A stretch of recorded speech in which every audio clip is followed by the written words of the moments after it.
North Korea has declared war this week, not on another nation or even a group of people, but rather against monsoon season, to safeguard the state's push for a breakthrough in the farming sector, as reported by the country's official newspaper, the Rodong Sinmun. Just like here in South Korea, the rains already started this month, though full monsoon conditions aren't expected until the coming days and weeks. But is this a war on weather-related damage or against starvation?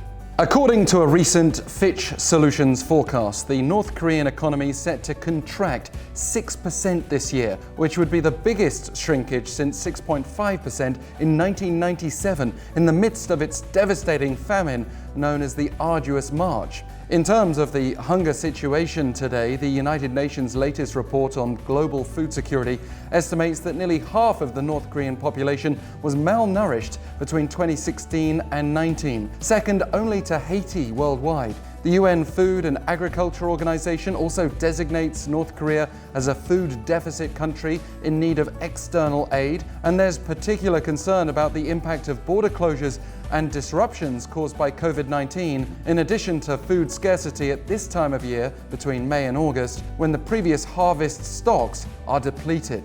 What about indications from North Korea itself?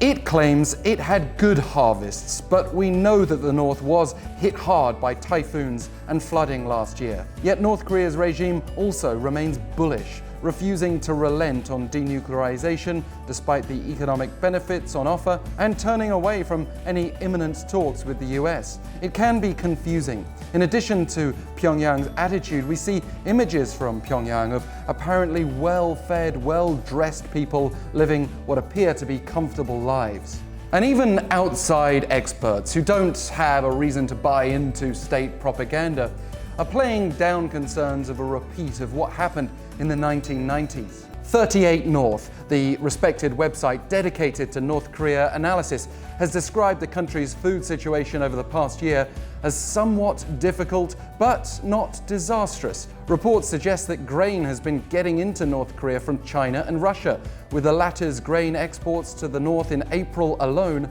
amounting to close to what it supplied over 5 years, based on data from the US International Trade Commission.